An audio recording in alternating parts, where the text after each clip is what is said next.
for this time and the opportunity that we've had to gather together and play basketball and hear your word, Lord. Lord, I come before you and pray for the message that I'm about to bring, Lord. Lord, that you would speak through me, that I can get your point across, Lord. Lord, for I'm merely just a man trying to speak, Lord. Lord, I pray for all the prayer requests tonight. I pray for Ryan, and I pray for the people in Boston, Lord, the terrorists that blew up the marathon or whatever they blew up. And Ryan, who's still laying in a hospital bed, Lord, a month and a half later, they say he's getting better, but he's still unable to breathe on his own, Lord. Lord, but we know that you can reach down and you can touch and heal all things, God. God, I thank you and I praise you. And in your name I pray. Amen. Amen. Tonight, I want to talk to you guys about what you're seeking is the question that I'm going to ask. And I think about this when I was a teenager, when I was unsaved, the things that we seek in life. And I think about, you think you need the fastest car, a Mustang, whatever. You need a good car, and then you need the nicest house, and you need your own set of rims for the car, or you need a girlfriend. You need a girlfriend for every day of the week. Come on, y'all know that. You got to have one for every day of the week. And you need all these worldly possessions, because that is what is important. But tonight, as I was reading and studying earlier this week in Colossians 3 and 1, he says, "If ye then be risen with Christ, place your mind on the things that are which in heaven." Verse number 2 says, "Place your affection for the things that are in heaven and not of this world." And I believe he says that because once you get saved, your primary concern should not be what you have or what you don't have, because as you go on, you'll find that God says he will take care of your needs. He will give you everything that you need. Maybe not all your wants, but he wants you to do his work, to fulfill his will in your life. And when we get saved, we are supposed to then start seeking that and seeking his face. And all of a sudden, the going, whatever, the cars don't matter, the houses don't matter.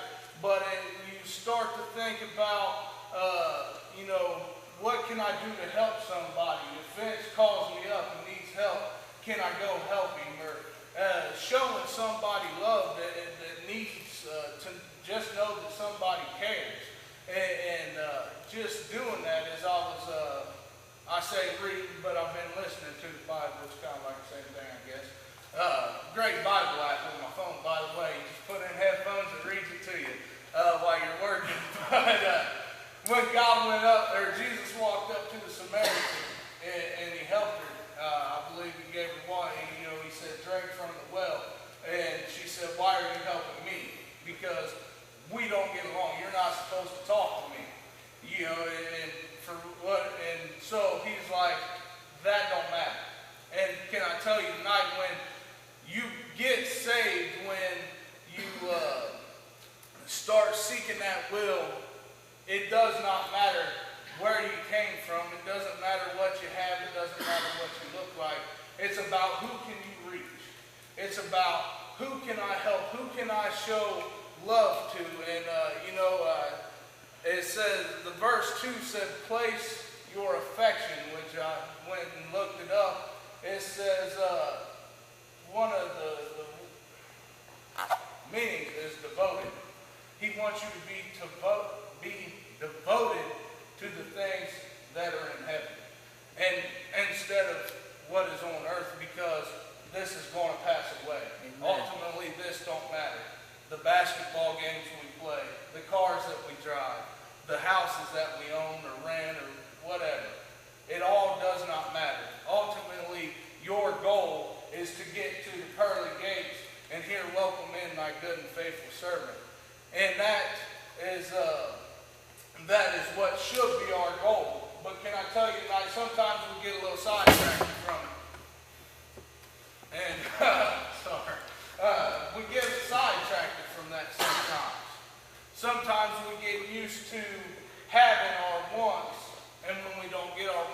start pouting, if you will, like a little kid, and kicking and screaming. And when I think of this, I think of Israel when they were in the desert. God promised them the land. And when he led them out of Egypt into the desert, they was like, how are we going to eat? We got nothing to eat out here. Crops don't grow in the desert. What are we going to do? And God provided them with bread. And he said, eat of this. And he laid down the law for it. And eventually, that bread wasn't good enough for Israel. Israel wanted meat. They said, at least when we was enslaved in Egypt, we had meat to eat. We may not have a whole lot, but we had something. And they began to whine and cry. And they took their eyes off of what God had already done for them and given them. They stopped seeking his face. And they started looking around at what they didn't have and what they wanted. And why didn't they have it? Because they were God's chosen people. They should have had it. Well, you know what? Yeah, we're chosen. We're not necessarily... how do I want to word it? All right. He came and died for us so that we could go to heaven. That's not something that we have a right to. That's not something that we deserved, and that's why he died for us. He did it by grace because we wasn't going to make it on our own. And that's why sometimes when stuff don't go our way, don't look around. He said, keep looking up. Because when stuff's going wrong around you, I can tell you that tonight, 2 weeks ago, I was pretty freaked out, man. I walked into the bank. I had $40 in my pocket. I was supposed to buy groceries for 2 weeks for a wife and 4 kids. And I had $24 in my account prior to walking into the bank and charging me some sort of service fee. And I was like, whatever. I sit down and talk with a guy, and I'm like, his name was Joshua, oddly enough. But I said, man, all I want is my $13 back, And I explained everything. And he told me, he said, man, I can't do anything about your $13. But, I love this, but, he said, I see you screwed your account up last week, and I charged you 3 overdraft fees. I just put $108 in your checking account. See, God is going to give you what you need. He may not give us what we want, and he may not always fulfill what we think we need when we need it.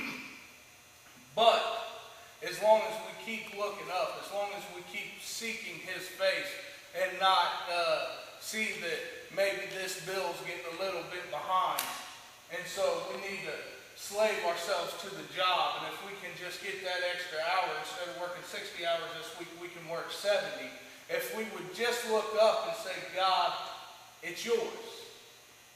That's what he wants. That's the difference between being unsaved, the difference in the mindset of when you're unsaved to getting saved. Some people would call it foolish to say, well, you don't worry about your bills. No, I'm not saying, just throw the stack of bills on the table, don't pay them and go away.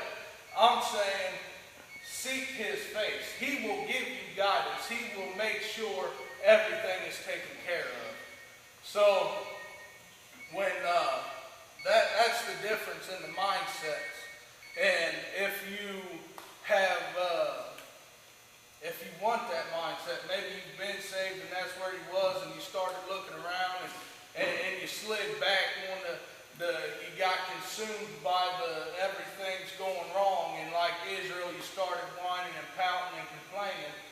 God, all he wants you to do is come back. It's as simple as saying, forgive me. I've been out here on my own. I can't do it on my own. And ultimately, that is my goal for tonight, for all the Sunday nights, why I asked to start this, is to see souls won over for Christ. Because I once was lost. I was out doing my own thing. And I was headed to hell. I ain't gonna lie about it. The Bible plainly states you are for me or you against me. There's not a point system. Oh, I'm a good person, so I'm going to make it to heaven on my good works. He said works ain't enough. And ultimately, I just, for my goal for this is to get the word out and get souls won you are lost and you want to be saved, it's as simple as I just said. With a sincere heart, say, God, forgive me. You don't have to tell me. You don't have to tell anybody what you've done. God knows what you've done. God knows when, the things we're about to say, but he wants to hear it from you. You have to be sincere with him. And but tonight, where you're sitting, if you are lost and you want to be saved, and maybe you want somebody to pray with you, you can get with me afterward. You can call me in the middle of the week. You can, you want my number, my wife will give it to you. Because I don't stop here, but it's as easy as saying, God, forgive me. Show me the direction. I want to begin to look up and seek your face and see what you want me to do, where you want me to go, where you want me to wind up. And ultimately, that's it.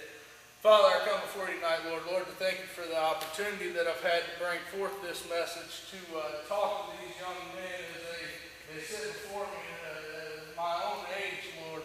Lord, I pray that if there's anybody in the gym that wants to be saved, that don't know how to be saved, that wants to pray with somebody, that they have the courage to come up to me or call me or call someone, not necessarily me. It don't have to be anybody. It could be anybody, Lord.